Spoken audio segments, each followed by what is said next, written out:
चुनावी दंगल का मैदान तैयार है। पहलवानी के हुनर तराशे जा रहे हैं। खोज खोज कर पहलवान निकाले जा रहे हैं। जो पहलवानी की दांव पेच नहीं जानते उन्हें सिखाए जा रहे हैं। जुबान सांप्रदायिक हो रही है, बयान समाजवादी हो रहे हैं। मंचों पर बहुजन हित मचल रहा है। मुठ्ठियां तन रही हैं, भवें तरेरी जा रही हैं, एक दूसरे पर उंगलियां भी उठाई जा रही हैं। राज्यों में चुनाव है और बागों में बाहर भी है। सब कुछ तैयार है। ये ठेठ सियासी नजारा है, ये चुनावी अखाड़ा है। नमस्कार दोस्तों, के न्यूज की खास पेशकश चुनावी अखाड़ा में आपका स्वागत है। मैं हूं शैलेंद्र चौहान और आप देखिए ये चुनावी अखाड़ा, क्योंकि बहुत जरूरी है आपके लिए। आप सीखिए ये सियासी पहाड़ा।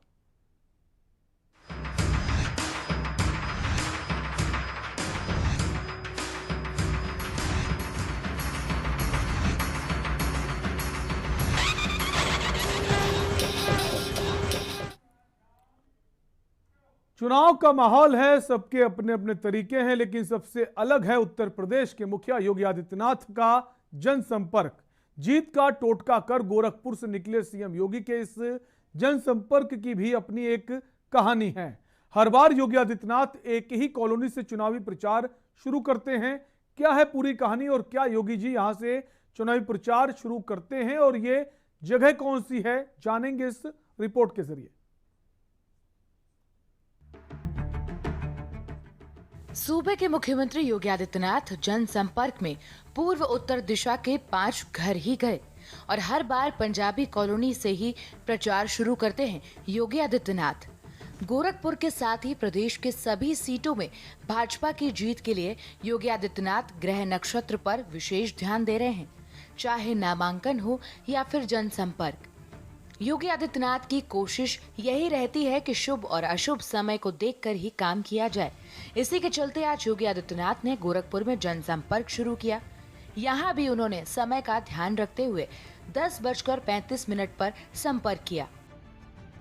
उससे पहले योगी आदित्यनाथ ने 10:15 पे गुरुद्वारा और मंदिर में पूजा की।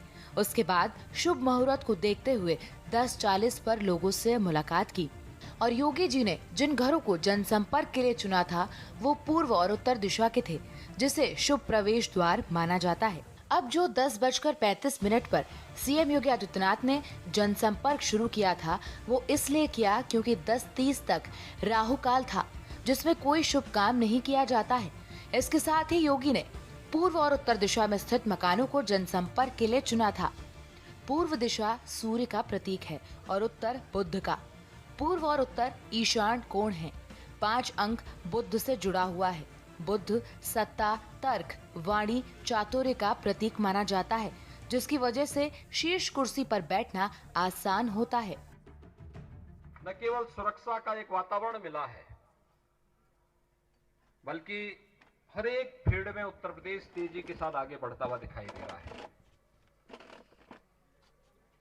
ये जो सुरक्षा का, विकास का या फिर समाज के हर एक तबके के सम्मान का एक अभियान है, ये रुकना नहीं चाहिए, थमना नहीं चाहिए, ये अनवरत बने रहना चाहिए। और इसके लिए भारतीय जनता पार्टी की डबल इंजन की सरकार आवश्यक है। पिछली सरकारों ने अपने लिए सोचा था, उन्होंने व्यापक समाज के बारे में नहीं सोचा।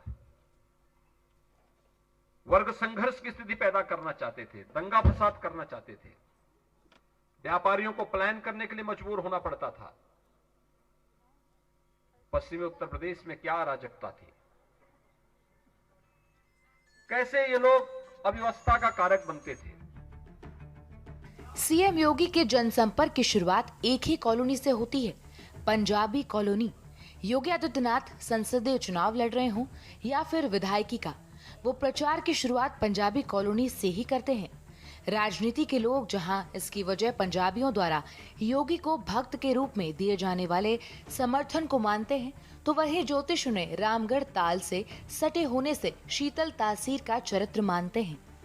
योगी आदित्यनाथ 5 वर्षों के दौरान 7 बार मोहद्दीपुर के इस मोहल्ले में आ चुके हैं। 10,000 से अधिक आबादी वाले इस क्षेत्र के लोग पूरी तरह से योगी के समर्थक होने के साथ ही व्यापारी वर्ग के हैं, जिनके दुकान, फैक्ट्री और मकान में 300 से 200 लोग काम करते हैं। ऐसे में पंजाबियों के समर्थन में आने से योगी की चुनावी रणनीति भी सफल होने के आसार हैं। एक लंबी जो एक्सरसाइज प्रदेश के अंदर चली है, उत्तर प्रदेश की तस्वीर को बदलने के लिए, उत्तर प्रदेश की तकदीर को बदलने के लिए, और एक जो परिवर्तन आज उत्तर प्रदेश के अंदर देखने को मिल रहा है, ये सब आपके सामने है। प्रयास करने से सब कुछ हो सकता है। उत्तर प्रदेश के युवाओं को, उत्तर प्रदेश के नौजवानों को, आने वाली पीढ़ी को अपने पहचान का संकट न हो, यह आज सबसे बड़ी बात होनी चाहिए। क्योंकि 2017 के पहले उत्तर प्रदेश का कोई भी व्यक्ति जब बाहर जाता था, गोरखपुर का कोई भी व्यक्ति कहीं बाहर जाता था, उसको बहुत हेत इससे देखा जाता था। प्रधानमंत्री मोदी जी के मार्गदर्शन में भारतीय जनता पार्टी सरकार का कार्यकाल पूरे प्रदेश की छवि को बदलने, वर्तमान और भावी पीढ़ी के लिए अपने को गौरव से कहने के लिए कि हम भी उत्तर प्रदेश के नागरिक हैं, हम भी गोरखपुर के नागरिक हैं, इस दृश्य बताने के लिए आज बहुत कुछ मौजूद है। नामांकन से पहले विशेष मंत्रोच्चार के साथ योगी आदित्यनाथ ने पूजा पाठ भी की। योगी आदित्यनाथ ने गोरखपुर शहर की सीट से चुनाव लड़ने के लिए एक दिन पहले नामांकन कराया था। इससे पहले उन्होंने मंत्रोच्चार के साथ पूजा पाठ भी किया। उनके 3 विशेष मंत्र हैं। सबसे पहला शाबर मंत्र। इसके बारे में कहा जाता है कि इसे भगवान शंकर ने ही लिखा है, लेकिन उन्होंने माध्यम बनाया शिव भक्त गुरु गोरखनाथ, गुरु मत्स्येंद्र नाथ को। सीएम योगी आदित्यनाथ ने जिस मंत्र से आज शुरुआत की वो भगवान हनुमान जी का ऐसा ही शाबर मंत्र माना जाता है, जिसे सिद्ध कर लिया जाए तो दुश्मन आपको हरा नहीं सकता। दूसरा मंत्र यजुर्वेद से है, जो क्षेत्र के कल्याण के लिए है। आसपास भी इससे सुख शांति रहती है। योगी आदित्यनाथ ने नामांकन के लिए निकलने से पहले इसकी पूरी साधना की। तीसरा मंत्र है रुद्राभिषेक का मंत्र। योगी ने रुद्राभिषेक के मंत्रों का उच्चारण कर भगवान शिव की आराधना की। योगी आदित्यनाथ जीत का टोटका लेकर चल दिए हैं और जनता से डोर टू डोर संपर्क करके मिल भी रहे हैं और जनता का अपार प्यार भी उन्हें मिल रहा है। इस बार देखना होगा कि सफलता का ये मंत्र और आस्था कितनी कारगर साबित होगी। जनता का प्यार उन्हें चुनावी रण में कितनी सफलता दिला पाएगा। इलेक्शन डेस्क के न्यूज़ इंडिया।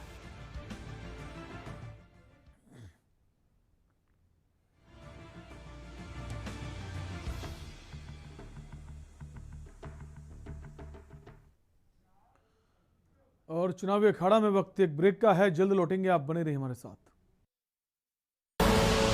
आप देख रहे हैं के न्यूज़, खबरों का सारथी। और अम्मा किसे वोट दे रही है इस बार? माय नेम इज पूजा।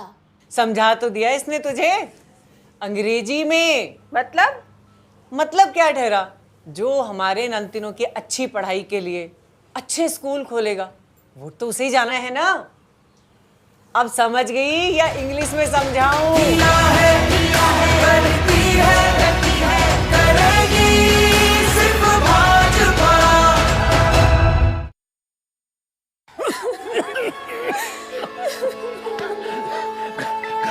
घबराने की बात थी, लेकिन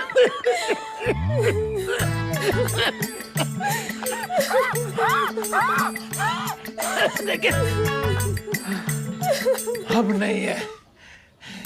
बाबूजी हमारे ठीक हो जाएंगे। क्यों बाबूजी? इससे अच्छा तो आउट हो जा। जी हाँ, प्रेडिक्ट करें क्रिकेट रिजल्ट्स और जीते लाखों सिर्फ Sky 247 पर। कहीं भी कभी भी 24/7 entertainment only on Sky 247। Download the Sky 247 app today. This game involves an element of financial risk and may be addictive. Please play responsibly at your own risk. Bahujan Samaj party की राष्ट्रीय अध्यक्ष बहन कुमारी मायावती जी की उत्तर प्रदेश की जनता से अपील है कि वे सामाजिक एवं आर्थिक परिवर्तन के महानायक महात्मा ज्योतिबा फूले, छत्रपति शाहू जी महाराज, नारायण गुरु बाबा साहेब डॉक्टर भीमराव अंबेडकर व मान्यवर श्री कांशीराम जी आदि के सपनों को साकार करने तथा प्रदेश में विकास एवं कानून का राज कायम करने हेतु बीएसपी की सरकार बनाने के लिए पार्टी के सभी विधानसभा प्रत्याशियों को हाथी चुनाव चिन्ह के सामने वाले बटन को दबाकर उन्हें जरूर विजयी बनाएं। करें अपने जीवन को कृतार्थ, सुने श्रीमद् भागवत कथा रोज प्रातः 6 बजे मेरे साथ सिर्फ के न्यूज इंडिया।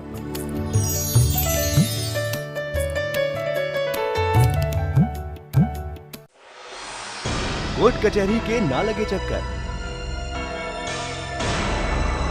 सबसे अधिक यही है बेहतर। लेकिन बढ़ ही जाए पाला तो कहां जाए, क्या करें? घबराए नहीं, अब हर मुश्किल होगी आसान। के न्यूज इंडिया पर वकील आपका देगा समाधान। कीजिए कॉल, पूछिए अपने सवाल 0512 23900031 और 0512 23900032। वकील आपका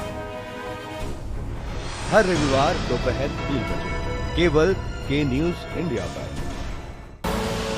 आप देख रहे हैं के न्यूज, खबरों का सारथी।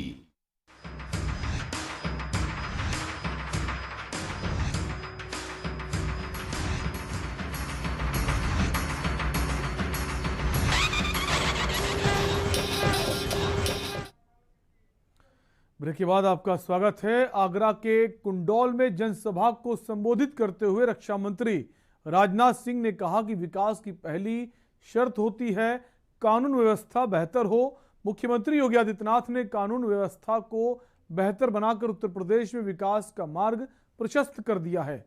बीते 5 वर्षों में तेजी से विकास हुआ है। केंद्र और राज्य की सरकार ने मिलकर हर वर्ग का विकास किया है, किसान को समृद्ध और युवाओं को रोजगार दिया है। राजनाथ सिंह ने यहां बीजेपी प्रत्याशी बेबी रानी मौर्य का प्रचार किया और क्या कुछ कहा राजनाथ सिंह ने, आपको दिखाते हैं इस खास रिपोर्ट में।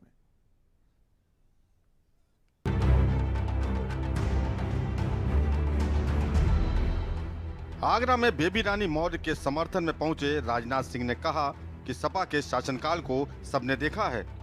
सपा के शासन में किस तरह गुंडे माफिया के हौसले बुलंद रहते थे, अब हालात पूरी तरह बदल गए हैं। उन्होंने कहा कि जब होगा कानून का शासन तभी विकास करेगा योगासन। आज प्रदेश में विकास योगासन कर रहा है। 84 योगासन होते हैं। प्रदेश में विकास 83 योगासन कर रहा है। एक योगासन सपा और विपक्ष के लिए छोड़ दिया गया है, वो है शीर्षासन। उन्होंने कहा कि प्रदेश में चौड़ी चौड़ी सड़कों का निर्माण कराया गया। सभा में आए लोगों से पूछा कि आपको पहले की अपेक्षा सड़कों के हालात बेहतर दिखाई दे रहे हैं या नहीं। भाजपा के शासनकाल में तेजी से विकास कार्य हुआ है। उन्होंने कहा कि मुझे जानकारी मिली है कि आगरा में पानी की समस्या है। सरकार ने एक योजना शुरू की है, हर घर में नल और नल में जल। अब कोई घर नहीं बचेगा जहां नल ना हो। राजनाथ सिंह जी हमारे नेता हैं और अभी चुनाव चल रहा है, तो चुनाव में वो रैली को संबोधन करने आए थे और जो हमारे जो कार्य किए हैं मोदी जी ने और योगी जी ने, उनकी जानकारी दी और किस तरह भारतीय जनता पार्टी कार्यकर्ताओं के लिए कार्य कर रही है, जनता के लिए कार्य कर रही है, इसकी भी जानकारी दी उन्होंने। तो किस तरह हम इस चुनाव को जीते, एक कार्यकर्ताओं को उन्होंने संबोधन भी किया और उनको एक जोश भी दिया। जनताओं में जो देखने को मिल रहा था अपने राष्ट्रीय नेता को लेकर, रक्षा मंत्री को लेकर, उसको किस तरीके से आप धन्यवाद ज्ञापित करना चाहती है जनता? मैं जनता का, अपनी कार्यकर्ताओं का बहुत बहुत धन्यवाद करना चाहती हूँ कि बड़े वो 2-3 घंटे पहले से ही आए थे और बड़े धैर्य से बैठे रहे। उनका बहुत बहुत धन्यवाद, उनका आभार व्यक्त करती हूँ कि वो यही धैर्य और यही परिश्रम जो 10 तारीख को करें और अपना एक वोट डलवा दें। रक्षा मंत्री ने कहा कि आपने 2014 में भाजपा के नेतृत्व में केंद्र सरकार बनाई है। नरेंद्र मोदी प्रधानमंत्री बने। 2014 से पहले दुनिया में धारणा थी कि भारत कमजोर है, आज ये धारणा बदल चुकी है। पहले अंतर्राष्ट्रीय मंचों पर भारत जो बोलता था दुनिया उसे गंभीरता से नहीं लेती थी। आज भारत जो बोलता है पूरी दुनिया गंभीरता से सुनती है। हमने जो कहा वो किया और आगे भी करेंगे।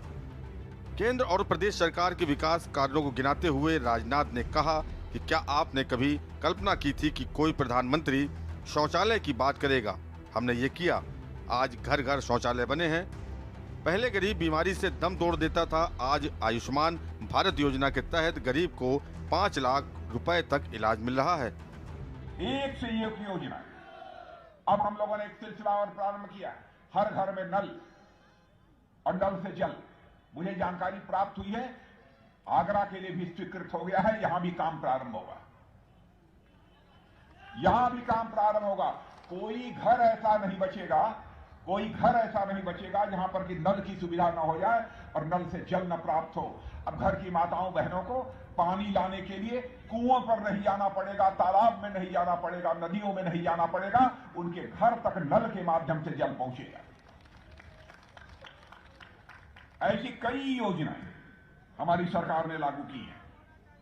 उत्तर प्रदेश का यहां तक सवाल है, बहनों भाइयों, पहले सारे प्रदेश में 5, 6, 7 मेडिकल कॉलेज, 8 मेडिकल कॉलेज, 5 वर्षों के अंदर हम लोगों ने ऐसे हालात पैदा कर दिए। 59 मेडिकल कॉलेज या तो बन गए हैं या तो भवनों का निर्माण हो रहा है।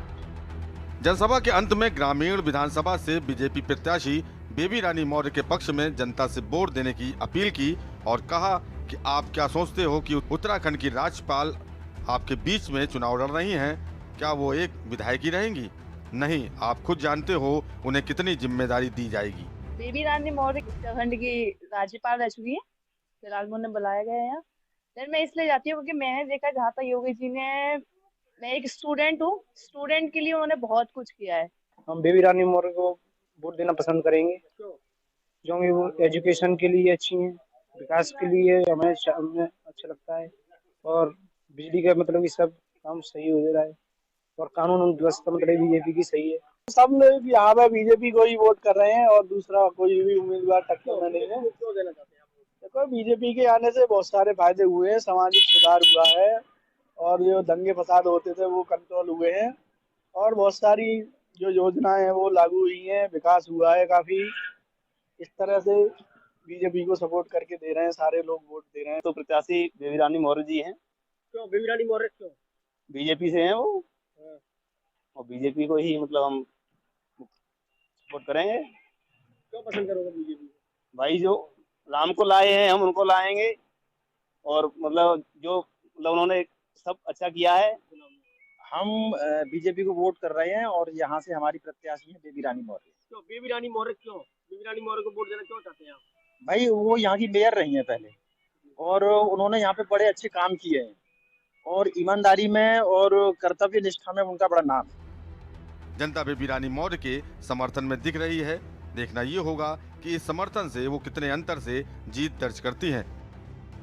इलेक्शन डेस्क के न्यूज इंडिया।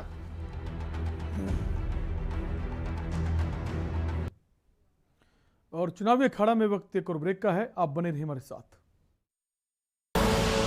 आप देख रहे हैं के न्यूज, खबरों का सारथी। जाना तो सबसे बड़ा बोझ का होत है, कर्जा का बोझ। ना आदमी सो पात है, ना खा पात है, ना इज्जत से सर उठा के चल सकत है। अरे ये तो भला हो जो भाजपा आई और हमारे जैसे 86 लाख किसानों को कर्जा की माफी दिलाई। जो सबकी थाली में रोटी पहुंचात है उसको इज्जत की रोटी खिलाई। अरे किसने तुम्हारा उपयोग किया और कौन तुम्हारे लिए उपयोगी है, खुद ही हिसाब लगा लो। सोच ईमानदार, काम असरदार। यूपी फिर मांगे भाजपा सरकार। कमल का बटन दबाएं, भाजपा को जिताएं। पर ये दिल है कि चख रहा है उन्हीं अल्फाजों का दूर कितना भी जाओ, इस जुबान से दूर ना जा पाओगे। विमल, बोलो जुबान केसरी। क्या मेरे शेर, जल्दी आउट ना हो।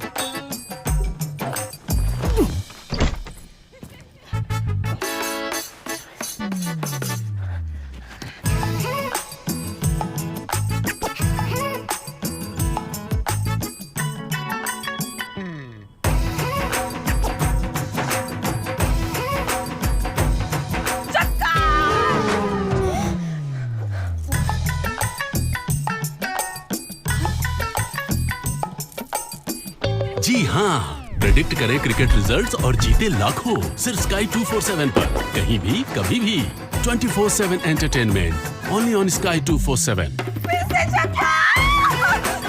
Download the Sky 247 app today. This game involves an element of financial risk and may be addictive. Please play responsibly at your own risk. आप देख रहे हैं के न्यूज, खबरों का सारथी। ब्रेक के बाद आपका स्वागत है। खबर दंतेवाड़ा से है, जहां बसंत पंचमी के अवसर पर माई दंतेश्वरी मंदिर में त्रिशूल की स्थापना की गई। आपको बता दें, दक्षिण बस्तर के दंतेवाड़ा जिले में माई दंतेश्वरी के धाम दंतेश्वरी मंदिर के प्रांगण में बसंत पंचमी के दिन त्रिशूल स्थापना का कार्य किया जाता है। यहाँ की ये प्रथा सैकड़ों सालों से चली आ रही है। इस त्रिशूल गढ़ाई के बाद से इस त्रिशूल की पूजा बसंत पंचमी से फागुन माह में होली के दिन तक पूजा अर्चना की जाती है। इसके पश्चात बस्तर में होली मनाई जाती है। होलिका दहन के बाद इस त्रिशूल को निकालकर देवी के गर्भगृह में रखा जाता है।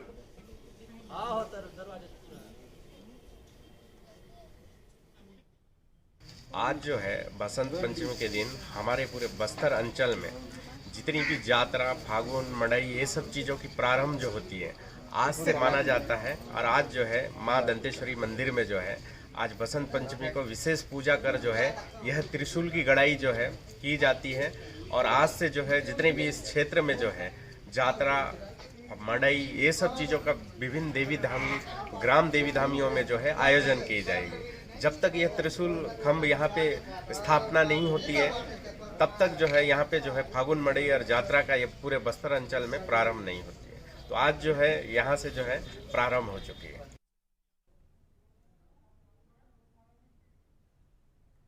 खबर रायपुर से है। बजट सत्र के दौरान कांग्रेस नेता राहुल गांधी ने संसद में राष्ट्रपति के अभिभाषण पर चर्चा करते हुए 2 हिंदुस्तान का जिक्र किया था।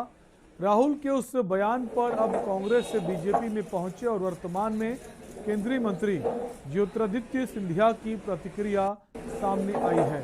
राहुल गांधी के 2 देश वाले बयान पर केंद्रीय मंत्री ज्योतिरादित्य सिंधिया ने बड़ा पलटवार किया है।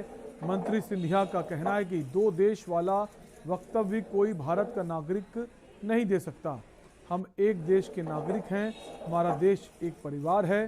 सिंधिया ने कहा कि शायद राहुल जी 2014 के पहले के देश की बात कर रहे हैं, जब देश की प्रगति नहीं होती थी, जब ग्रोथ नहीं हो रहा था और विकास नहीं हो रहा था। लेकिन मोदी जी के आने के बाद देश भ्रष्टाचार मुक्त हुआ है और विकास हो रहा है। खतरा, भयंकर खतरा। बीजेपी आज एक देश को 2 देशों में बांट रहा है। 2 नए देश बनाए जा रहे हैं। एक देश चुने हुए अरबपतियों का, उस देश में हवाई जहाज,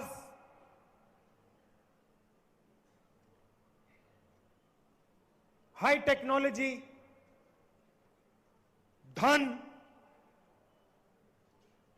स्टॉक मार्केट का पैसा, उस देश में जो भी आप चाहते हैं, जितना भी देश का धन आप चाहते हो आप ले सकते हो। और दूसरा देश हमारे प्यारे देशवासियों का, करोड़ों लोगों का देश, एक अमीर देश 100, 200, 500 लोगों का, और एक गरीब देश हिंदुस्तान के करोड़ों लोगों का। जी जो कह रहे हैं कि 2 देशों में बांटा गया है, मुझे तो आश्चर्य है कि ऐसा वक्तव्य कोई भारतीय नागरिक दे पाए। मेरा देश भारत है, मेरा देश एक है, मेरा देश एक परिवार है। भाई भाई की संस्कृति मेरे देश में सदैव हुई। और शायद राहुल जी का संदर्भ उस विषय पर होगा कि 2014 के पहले एक देश था जहां प्रगति नहीं होती थी, विकास नहीं होता था, केवल भ्रष्टाचार होता था और इकोनॉमिक मिसमैनेजमेंट होता था मोदी जी के पहले। और मोदी जी के बाद एक दूसरा देश निकला है जहां भ्रष्टाचार पर अंकुश लगाया गया है, जहां प्रगति और विकास के द्वार खोले गए हैं, जहां विश्व पटल पर भारत उजागर हो रहा है और जो अंत्योदय के आधार पर गरीबों को केवल अपना हक नहीं लेकिन विकास और प्रगति के नए आयाम आज उनके हाथों में है। बहुत बहुत धन्यवाद। और चुनावी अखाड़ा में आज के लिए इतना ही। बाकी खबरों के लिए देखते रहिए के न्यूज़ इंडिया। नमस्कार।